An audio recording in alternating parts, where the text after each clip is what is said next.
I finished the Bleach manga a little over a year ago at this point, and I like the troll, so I've never given my genuine opinion on this series, and instead I just run around saying I hate it and how every character is just weak, but these don't reflect my genuine opinion at all. I've not read many manga or watched tons of anime, but of the 17 I have, Bleach is my 7th favorite. This is my top 6 for comparison, in case you were wondering. While Bleach isn't the best shonen, and even though it has its flaws, they are vastly outweighed by the amount of good character moments, interactions, and, like any shonen, fights. Before getting started with my thoughts, I'd like to ask if you could leave a like on the video and subscribe to the channel, as I'd really appreciate it. The beginning of Bleach honestly is just a drag and boring. The first 80 or so chapters that predate the Soul Society arc made me want to drop the manga a couple of times before the series actually hits its stride. It's not as bad as the beginning of, say, One Piece or something like that, but it's still boring, and it definitely hits its stride faster than One Piece. I don't really want to focus on this part though, since this part of the series doesn't reflect my honest opinion on it overall. The Soul Society arc is really good, but a bit overrated in my opinion. It's very standard shonen material for the most part, and even though it's not very predictable, the story keeps taking you places you aren't surprised it's going to go. The best example of this is Ichigo needing a Bankai to fight Byakuya, but that's supposed to take years to train. Well, in order for Ichigo to save Rukia, he's either going to have to learn it faster or fight without one and win on a technicality. The obvious route or predictable one would be to just say Ichigo is a prodigy and can learn Bankai in just 2 hours, or that Ichigo being a prodigy can learn Shikai on the level of a Bankai, unlike any Soul Reaper before him. But the way Kubo did it was nice and a good way to show us the genius of Kisuke, which is something he'd keep using throughout the course of the series. While the story here for the most part is basic, when Aizen shows up at the end of the arc, he completely steals the show. And I think the strong ending to this arc is why a lot of people rate it so highly when the rest of the story is fairly basic. Aizen is leagues ahead in every way here. The way the plan was executed and the way he just left afterward isn't really seen in any other shonen of this kind. I knew a bit about Aizen before reading Bleach, but realistically, nothing I heard about him compared to what I saw on panel. The fact Aizen was a big-brained bad guy has been memed to death. There was really no escaping it, but the memes don't really do him justice, which I guess you can't really expect them to do. But aside from Aizen, I also got introduced to my second favorite character in the series this arc, Kenpachi. Upon introduction, Ichigo vs Kenpachi is definitely my favorite fight in the series up to this point. Nowadays, there are lots of talks about aura and the feeling of a specific character and what it gives off. Kenpachi is almost the embodiment of this concept. When running away from him, Ichigo mentions how it feels as if there's a sword at his throat, and then when they very first meet, Ichigo gets an imaginary wound from Kenpachi's murderous intent alone. During the beginning stages of the fight, Kenpachi just tells Ichigo to go ahead and get the first strike whenever he wants to. Being a huge Dragon Ball fan, this reminded me of when Cell told Vegeta to do the same thing. I also love that this isn't done for nothing, and it introduces us to a mechanic of the power system at the same time, even if it is a fairly simple mechanic, being that when two spiritual energies collide, the weaker of the two absorbs the impact. It's still a nice touch rather than just having it mean nothing.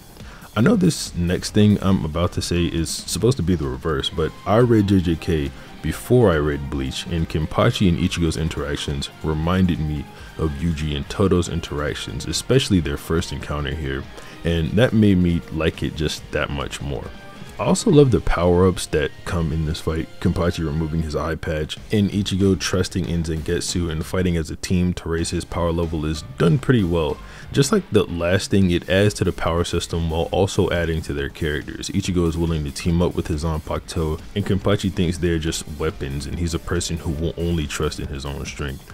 There is some cringy anime guy dialogue in here where Ichigo says, "I'm not losing to somebody like you who fights all alone," but it's not too big of a deal. It's not like it makes the fight trash or anything, but it's something that already is established as parts of their characters individually. It's not really needed to be said. It's sort of like when Naruto learns about Gaara and he has to mention the fact that Gaara is the same as him. It's like, yeah, Naruto, we know that, man, but I'm a grown man reading these manga. They are meant for kids after all, who probably need things spelled out to them, but whatever, I'm rambling. The fight after this is just one more clash with Ichigo winning or it being a tie, whatever you want to think, but Kenpachi admits he lost. The anime edition of this fight is pretty trash though. I was extremely disappointed when I looked it up. There are a few cool animated moments, like when Ginpachi removes his eye patch, but for the most part, this is pretty lackluster to me. Ichigo versus Byakuya, on the contrary, is really awesome. Not as much as Kenpachi versus Ichigo in the manga, but way better in the anime. Ichigo using Flash Step in the anime is particularly hype, but I didn't really watch the anime, so switching back to the manga, the reveal of Ichigo's Bankai and Byakuya's Bankai as well are particularly memorable parts of the arc, but for different reasons than the other.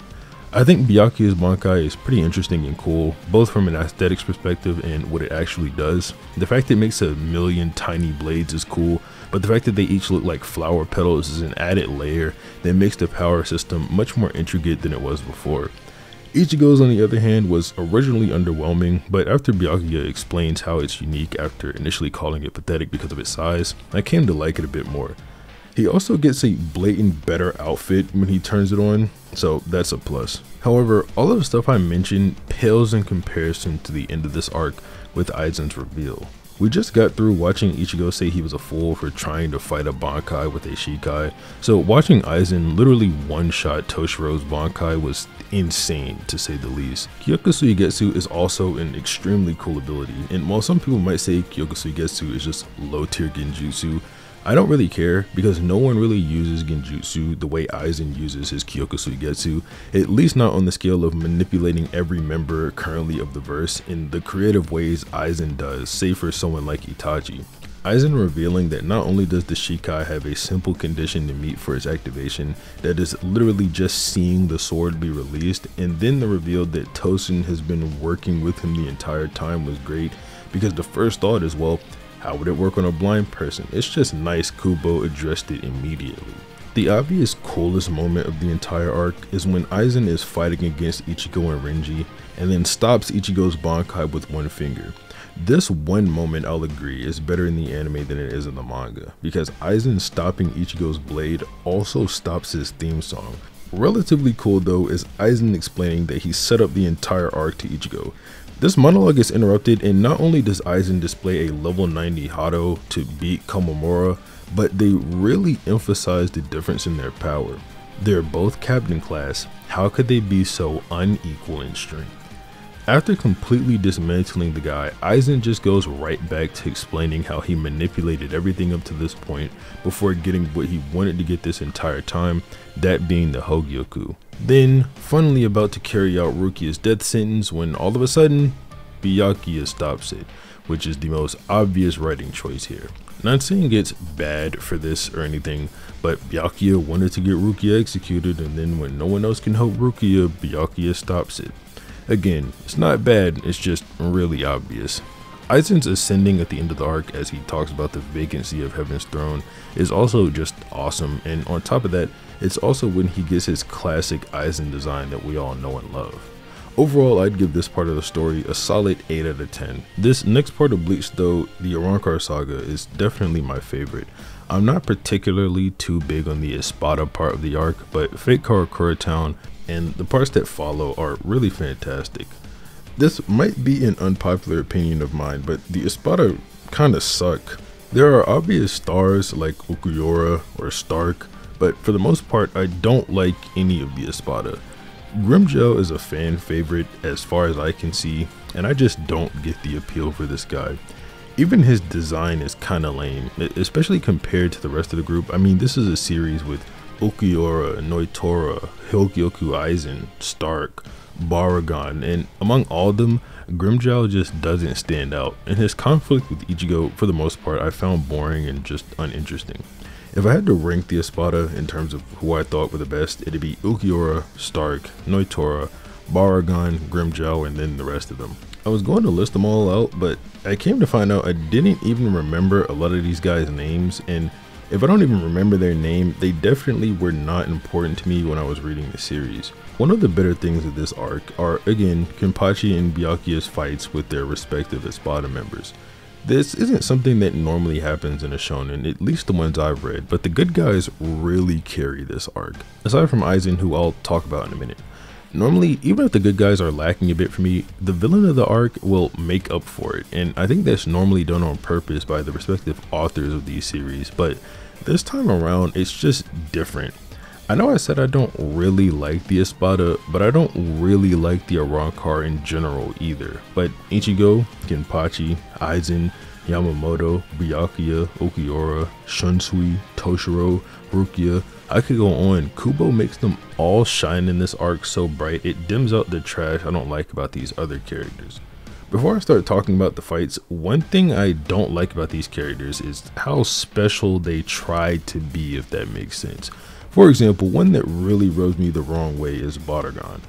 Baragon's Resurrection is an amazing design, but he has the most edgy outlook on life due to his ability. He mentions how aging is the most powerful form of death because all must eventually face it, and then when he gets Soifan's arm, he's like, interesting, even Soul Reapers are afraid of death. And it makes sense, I guess, since these are the reasons for their existence, but still it's just so edgy and annoying because none of the other Espada act quite like this guy do, even if they all do govern a different form of death. Solitude, sacrifice, nothingness, despair, destruction, ecstasy, madness, greed, rage. Even this guy's attack, Respira, the breath of death, is just so cringe to me. I'd be lying if I said Soifan and Ushoto didn't become just a bit more likable after taking this dude out of the story. On to the fighting. Like I said, Kenpachi and Byakuya continue to impress me in this arc. The way Kenpachi ended his fight with Noitora replays in my head randomly ever since I read it the first time, saying that he doesn't want to die so he'll swing his sword with two hands even though he doesn't like it because it's more powerful, and then just using it to one-shot Noitora after that. It was the perfect way to end that fight, and the way Kubo drew the sword swing was genuinely one of the best pages in the series for me. Byakuya's fight with Zamari though, after rereading it, is definitely one of my favorites in this series. The way Byakuya counters and picks apart every single move this guy makes is unmatched. This even goes down to a philosophical level. Zamari yells at Byakuya about how Soul Reapers think they're better than Hollows because they devour humans and they're evil and a bunch of other yapping, but Byakuya just says he's slaying him because he tried to hurt his pride. He says it in a different way than that, but it'd just sound too cringy if I repeated it, so I'll just leave it on screen.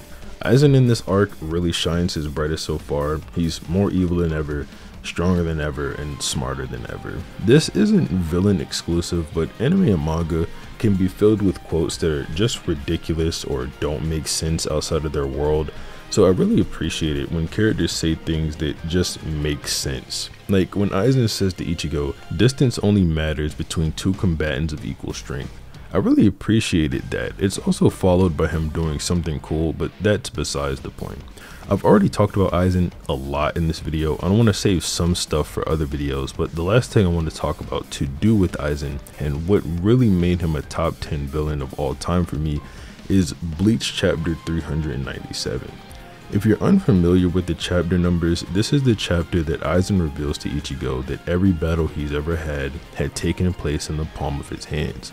And the dialogue in this chapter between these two is genuinely the best dialogue in the entire series. I never had more fun reading a chapter or been more invested than this chapter right here. But let's move on to the last arc. I want to save the whole Fullbring arc for a different video. I know this is an unpopular opinion because I've been around, but I do not like the 1000 Year Blood War arc. Like everything else in Bleach, this has cool things about it, but for the most part I just don't really see why people like it so much. My criticisms for this arc aren't, I guess, what you would call valid criticisms. It's just more the feelings I got when reading the arc. I didn't like it. I don't like any Quincy that appears in this arc. I don't like Yuha, Jugrim, Lille Baro, etc. The only Quincy in this arc that I like is Grimmy. This is also the arc where I liked Ichigo the least. I really don't like the character journey he went on after his Bankai got broken, and the reveal that he is truly a Soul Reaper, Fullbring, Hollow, Quincy Mutt mixed breed was not appreciated in the slightest. I thought that was lame. Similarly, the Zero Squad was lame, with the exception of Ichibei, of course. Kenpachi and Byakuya don't even have their usual greatness in this arc, even though they once again were one of my favorite parts of it.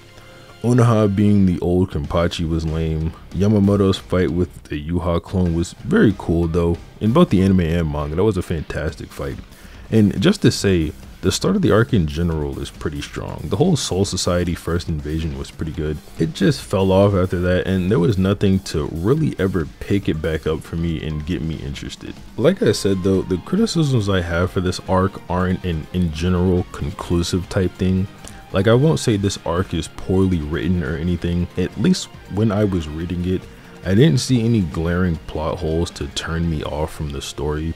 I just simply did not like what I was reading for the most part. So yeah, this isn't a word of God where if you like this arc, I think you're stupid. I just didn't enjoy it. Aizen was great as always though.